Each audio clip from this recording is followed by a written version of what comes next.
Hello, আপনাদের mobile slow হয় বা হ্যাং করে এবং ল্যাগ করে, আপনারা কিভাবে এটি ঠিক করবেন। আপনার মোবাইল যখন হ্যাং করে তখন আপনারা মোবাইল থেকে অ্যাপসগুলো ডিলিট করে দেন, কিন্তু তারপরেও কিন্তু মোবাইল ল্যাগ করা ছাড়ে না। তো আপনি কিভাবে এগুলো 1 মিনিটে পরিষ্কার করবেন এবং মোবাইল চলবে পানির মতো, সেই প্রসেসটি কীভাবে করবেন সেগুলোই দেখাবো আজকের ভিডিওতে। তো চলুন সরাসরি আপনাদেরকে দেখে দিই।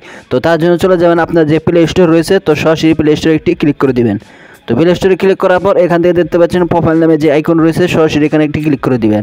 তো ক্লিক করার পর তারপর এখান থেকে দেখতে পাচ্ছেন ম্যানেজিং অ্যাপস অ্যান্ড ডিভাইস নামে যে অপশনটি দেখতে পাচ্ছেন, সরাসরি এখানে ক্লিক করে দেবেন। ক্লিক করার পর এখান থেকে দেখতে পাচ্ছেন উপরে ম্যানেজিং নামে যে অপশনটি রয়েছে, সরাসরি এখানে একটি ক্লিক করে দিবেন।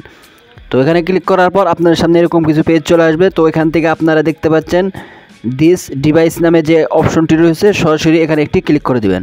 তো এখানে ক্লিক করার পর তারপর দেখতে পাচ্ছেন নিচে নট ইনস্টাইজ যে অপশনটি রয়েছে, সরাসরি এখানে একটি ক্লিক করে দিবেন।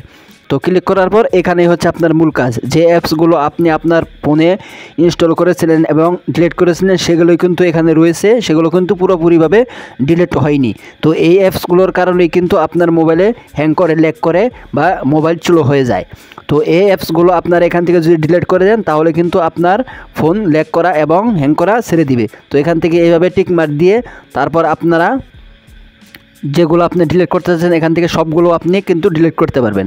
তো এখান থেকে সিলেক্ট করে উপরে দেখতে পাচ্ছেন ডিলিট আইকন রয়েছে, ডিলিটে ক্লিক করে রিমুভে ক্লিক করে দিলেই কিন্তু এখান থেকে অ্যাপসগুলো ডিলিট হয়ে যাবে। তো এই ছিল প্রসেস। তো ভিডিও ভালো লাগলে লাইক দিবেন এবং চ্যানেল নতুন হয়ে থাকলে চ্যানেল সাবস্ক্রাইব করে দিবেন।